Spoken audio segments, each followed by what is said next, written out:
الحمد لله منشئ الخلق من عدم ثم الصلاة على المختار في القدم مولاي صل وسلم دائما أبدا على حبيبك خير الخلق كلهم پڑھیے الصلاة والسلام عليك يا سيدي يا رسول الله وعلى آلك وأصحابك يا سيدي يا حبيب الله الصلاة والسلام عليك يا سيدي يا رحمة للعالمين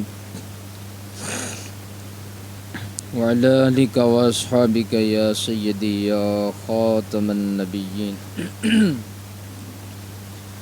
اللہ تبارک و تعالیٰ کے فضل و کرم سے ہم نے نماز فجر با جماعت ادا کی۔ درس قرآن میں ہم سب شرکت کر رہے ہیں۔ میرا اللہ ہم سب کی حاضری اپنی پاک بارگاہ میں قبول فرمائے۔ آیت نمبر 57 ہے اور اس کے آگے والی آیات انشاءاللہ یہ سمجھنے کی کوشش کریں گے۔ اللہ تعالیٰ ارشاد فرماتا ہے وَظَلَّلْنَا عَلَيْكُمُ الْغَمَامَ، اور ہم نے تم پر بادلوں کا سایہ کیا۔ وَأَنزَلْنَا عَلَيْكُمُ الْمَنَّ وَالسَّلْوَىٰ، اور ہم نے تم پر من اور سلوہ نازل کیا۔ کُلُوا مِن طَیِّبَاتِ مَا رَزَقْنَاکُمْ، کھاؤ اس پاکیزہ چیزوں میں سے جو ہم نے تمہیں عطا کی، ہمارا دیا ہوا پاکیزہ رزق کھاؤ۔ وَمَا ظَلَمُونَا، انہوں نے ہم پر کچھ ظلم نہیں کیا، ہمارا کچھ نہیں بگاڑا، وَلَٰكِن كَانُوا أَنفُسَهُمْ يَظْلِمُونَ، لیکن وہ اپنی ہی جانوں پر ظلم کیا کرتے تھے۔ بنی اسرائیل پر اللہ تعالیٰ نے بہت ساری نعمتیں فرمائیں اور بہت سارے احسانات کا تذکرہ کیا۔ ایک احسان اللہ تعالیٰ اس آیت میں ذکر فرما رہا ہے، جب فرعون غرق ہو گیا، فرعون کے غرق ہونے کے بعد یہ بنی اسرائیل دوبارہ مصر کے اندر آباد ہو گئے اور مصر کو انہوں نے اپنا مسکن اور اپنا ٹھکانہ بنایا۔ اور جب حضرت موسیٰ علیہ السلام ان کے پاس آئے اور فرمایا کہ ملک شام کی طرف اللہ نے تمہیں ہجرت کا حکم فرمایا ہے، کیونکہ ملک شام کے اندر حضرت ابراہیم علیہ السلام کا مدفن بھی ہے اور بہت سارے انبیاء کرام کا وہاں پہ مدفن شریف ہے، یعنی ان کے روضہ مبارکہ ہیں، اور ملک شام کے اندر بیت المقدس ہے، اور اس ملک کے اوپر قوم عمالقہ جن کے بہت بڑے بڑے قد تھے، اس قوم نے قبضہ کر لیا ہے۔ لہٰذا تم جو انبیاء کرام کا وطن شریف ہے اس کو قوم عمالقہ سے آزاد کرواؤ، ان کے ساتھ جنگ لڑو، تاکہ وہ جو ملک شام ہے وہ اللہ تبارک و تعالیٰ تمہارے قبضہ اور اختیار کے اندر عطا کر دے۔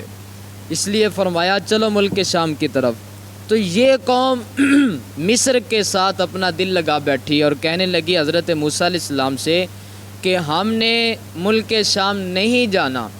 جب زیادہ اصرار کیا گیا تو یہ قوم چل تو پڑی حضرت موسیٰ اور حضرت ہارون علیہ السلام کے ساتھ، لیکن یہ کیا کرنے لگی، یہ جب بھی راستے کے اندر کوئی تکلیف آتی، سفر کرتے ہیں تو پریشانی تو ہوتی ہے نا، تو جب کوئی مشقت پیش آتی تو حضرت موسیٰ علیہ السلام سے شکایتیں کرتے، کہتے دیکھا نا ہم نے منع نہیں کیا تھا کہ ملک شام نہیں جائیں گے، لیکن آپ نے اصرار کیا، آپ نے ضد کی کہ جانا ہے، اور اس ضد کی وجہ سے یہ دیکھو ہمیں پریشانی کا سامنا کرنا پڑ رہا ہے۔ جب یہ ملک شام کی طرف جا رہے تھے تو راستے کے اندر ایک میدان آیا جسے میدان تیہ کہا جاتا ہے۔ کیا کہا جاتا ہے جی؟ میدان تیہ اس کا نام ہے۔ وہاں پہ جب یہ ٹھہرے، وہاں پہ نہ کوئی سائبان تھا، نہ کوئی سایہ تھا، اور نہ ہی وہاں پہ کوئی سبزہ تھا، اور نہ ہی کھانے پینے کی کوئی چیزیں تھیں، چٹیل میدان تھا۔ جب یہ قوم وہاں پہ پہنچی، اب یہ انبیاء کرام حضرت موسیٰ اور حضرت ہارون علیہ السلام ان کی مخالفت کیا کرتی تھی، اس وجہ سے اللہ تبارک و تعالیٰ نے راستہ گم کر دیا، اور یہ 40 سال تک اسی میدان کے اندر بھٹکتی رہی اور انہیں کوئی راستہ نہیں ملا۔ اور یہ بھی یاد رکھیے اللہ تعالیٰ ہر چیز پہ قادر ہے۔ بندے کو بسا اوقات راستہ نظر آ رہا ہوتا ہے کہ میں نے فلاں جگہ پہ جانا ہے، لیکن اللہ تبارک و تعالیٰ راستے بند کر دیتا ہے اور انسان وہیں کھڑے کا کھڑا رہ جاتا ہے۔ لیکن بسا اوقات انسان بہت پھنس جاتا ہے اور دنیا کی گمن گیریوں میں ایسا پھنستا ہے کہ انسان کہتا ہے میں یہاں سے نہیں نکل سکتا، یہ بہت بڑی آفت ہے، یہ بہت بڑی پریشانی ہے۔ لیکن اللہ تعالیٰ نکلنے کا سبب یوں پیدا کرتا ہے کہ انسان کو پتہ بھی نہیں چلتا۔ اس لیے اللہ تعالیٰ ہر چیز پہ کیا ہے؟ قادر ہے۔ اب میدان تی کے اندر اب ان کو نظر آتا تھا سارا دن چلتے پھرتے تھے، اور جب یہ کنارے پہ پہنچتے نا میدان کے کہ یہاں پہ آج ہم رات کو آرام کرتے ہیں، صبح کو ادھر سے ہم باہر چلے جائیں گے، لیکن جب صبح اٹھتے تو پھر میدان ویسے کا ویسا ہو جاتا اور کوئی نکلنے کا راستہ انہیں نہیں ملتا۔ وہاں پہ اللہ تبارک و تعالیٰ نے ان پر 2 نعمتیں نازل فرمائیں۔ وہ کون سی نعمتیں تھیں؟ ایک تو وہاں پہ سخت دھوپ تھی اور وہاں پہ کسی قسم کا سایہ نہیں تھا۔ ایسے میدان کے اندر حضرت موسیٰ علیہ السلام نے دعا فرمائی تو اللہ تعالیٰ نے ایک سائبان، ایک بادل کو بھیجا جو اس قوم کے اوپر سایہ کیا کرتا تھا۔ جہاں پہ کوئی درخت بھی سایہ نہیں کرتا تھا وہاں پہ اللہ تعالیٰ نے بادلوں کو بھیجا، اور وہ بادل آ کے بنی اسرائیل پر حضرت موسیٰ علیہ السلام کی دعا سے سایہ کیا کرتے تھے، اور یہ اس سائے کے اندر آرام بھی کرتے۔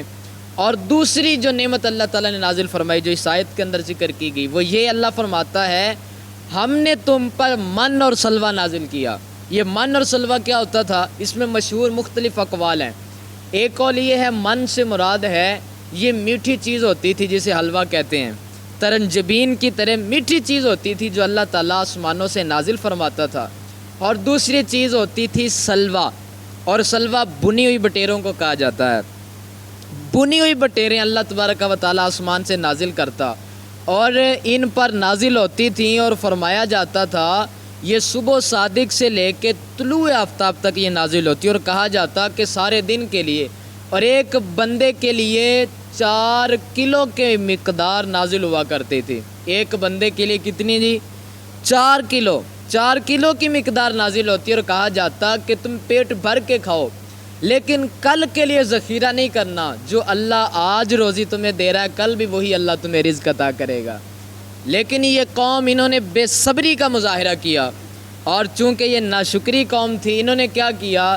جس دن آتی تھیں وہ بٹیریں اور وہ بھنی ہوئی بٹیریں اور حلوہ وہ میٹھی چیز آتی تو یہ کیا کرتے؟ اس کو ذخیرہ کر لیتے، اور دل کے اندر یہ خیال اور وسوسہ پیدا ہوتا اگر کل یہ نازل نہ ہوا تو کیا کریں گے، اگر کل کو یہ میٹھا حلوہ نہ ملا تو کیا کریں گے، بھوکے مر جائیں گے۔ اس لیے انہیں نہ اللہ کے نبی کی بات پہ یقین تھا نہ اللہ کی بات پہ یقین تھا۔ اس لیے اللہ تبارک و تعالیٰ نے فرمایا چلو اس کی سزا یہ 40 سال اسی میدان کے اندر بھٹکتے رہو۔ اور پھر اللہ تبارک و تعالیٰ نے وہ جو آسمان سے ان پر نعمتیں نازل ہوتی تھیں وہ اللہ تعالیٰ نے بند کر دیں، اور وجہ کیا تھی؟ اس قوم کی ناشکری اور اس قوم کی ہٹ دھرمی کی وجہ سے اللہ تعالیٰ نے من اور سلوہ ان کے اوپر بند کر دیا۔ اب مجھے یہ بتائیے کیا اگر انسان بغیر محنت کے بغیر کسی کام کاج کے اگر اللہ تعالیٰ پکی پکائی نعمتیں اور پکا پکایا کھانا نازل کرتا ہے تو اس میں بندے کو اللہ کا شکر ادا کرنا چاہیے نہ شکری کرنی چاہیے؟ جی بندے کو اللہ تعالیٰ کا شکر ادا کرنا چاہیے، نہ کسی قسم کا کام کرنا پڑا، نہ کوئی محنت کرنی پڑی، نہ کسی چودھری صاحب کی باتیں سننی پڑیں، اور بالکل آسانی کے ساتھ، اور نہ ہی پکانے کی کوئی مشقت اٹھانی پڑی، پکی پکائی چیزیں اللہ تعالیٰ آسمان سے نازل کرتا۔ لیکن یہ قوم یہ ایسی ناشکری بن گئی، انہوں نے کیا کیا؟ اس کو ذخیرہ کرنا شروع کر دیا۔ اور یہ بات یاد رکھیے اللہ تعالیٰ نے جتنی بھی مخلوق پیدا کی ہے وہ کل کے لیے ذخیرہ نہیں کرتی مال، لیکن 2 چیزیں ایسی ہیں جو ذخیرہ کرتی ہیں، ایک چیونٹی ہے اور دوسری انسان ہے۔ چیونٹی اور انسان یہ اگرچہ تھوڑا کھا سکتا ہے لیکن وہ کیا کہتے ہیں؟ پیٹ بھرا ہوا ہے لیکن آنکھیں بھوکی ہوتی ہیں۔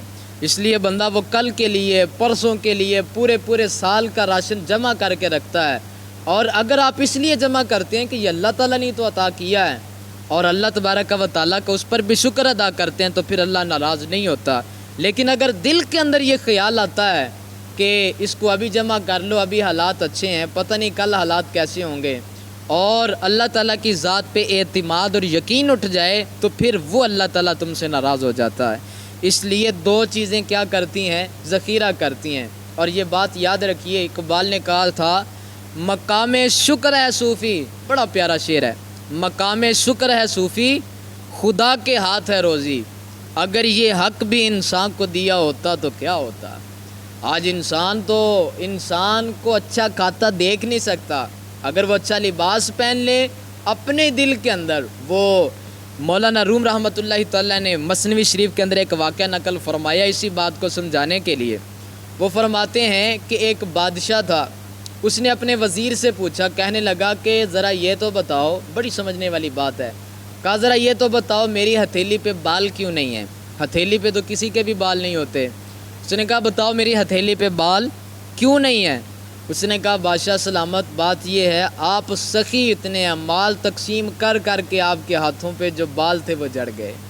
کہا آپ سخی اتنے ہیں، تو کہنے لگا وہ بادشاہ، اس نے پوچھا، کہنے لگا بتاؤ تیری ہتھیلی پہ بال کیوں نہیں ہیں؟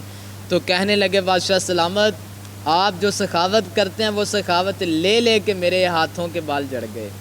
اور کہنے لگے یہ جو درباری ہیں، یہ جو پاس بیٹھے ہیں، ان کی ہتھیلیوں پہ بال کیوں نہیں ہیں؟ تو کہا حسد میں، بغض میں، عداوت میں، دشمنی میں ہاتھ مل مل کے ان کی ہتھیلیوں کے بال بھی جڑ گئے۔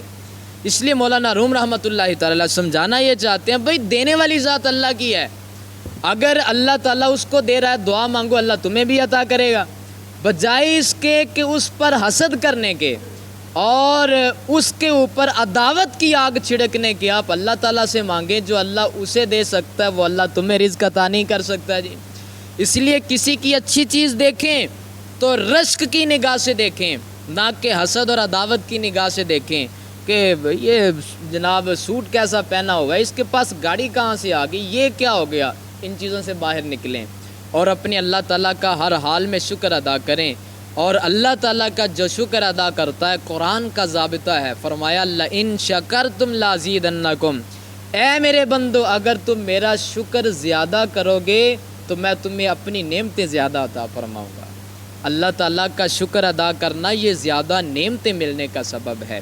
اس لیے فرمایا اللہ تعالیٰ نے ہم نے ان پر کیا کیا، من اور سلوہ نازل کیا، اور فرمایا بادلوں کا سایہ کیا، پھر ہم نے فرمایا ہماری عطا کی ہوئی پاکیزہ چیزوں میں سے کھاؤ، جو ہم نے تمہیں رزق عطا کیا ہے پاکیزہ رزق کھاؤ۔ وما ظلمونا، لیکن جو انہوں نے ناشکری کی، اللہ کے نبی کی بات کو نہیں مانا، تو فرمایا انہوں نے ہمارا تو کچھ نہیں بگاڑا۔ کوئی قوم اگر ناشکری کرتے ہے تو اللہ تعالیٰ کا کچھ بگاڑ سکتی ہے؟ اللہ کا انہوں نے کچھ نہیں بگاڑا، لیکن وَلَٰكِن كَانُوا أَنفُسَهُمْ يَظْلِمُونَ، وہ اپنی جانوں پر ہی ظلم کیا کرتے تھے اور اپنا آپ ہی انہوں نے بگاڑ دیا۔ اس لیے میرے بھائیوں، ہمیں ہر حال میں اپنے اللہ تعالیٰ کا شکر ادا کرنا چاہیے۔ یہ آیات، جو واقعات، جو قصے آپ کے سامنے میرے سامنے بیان کیے جاتے ہیں، ہم ان سے عبرت کے پھول حاصل کریں اور وہ اپنے ذہنوں کے اندر بٹھائیں کہ یہ واقعہ بیان کرنے کا مقصد کیا ہے، ہمیں سمجھایا کیا جا رہا ہے، اور جو کچھ سمجھایا جائے اس پہ عمل کرنے کی کوشش کیا کریں۔ اللہ تعالیٰ مصطفیٰ جان رحمت صلی اللہ علیہ وسلم کے صدقے قرآن و حدیث کے نور سے ہمارا ظاہر اور باطن دونوں کو روشن اور منور فرما دے۔ آمین بجاہ النبی الامین، الصلاۃ والسلام علیک یا سیدی یا رسول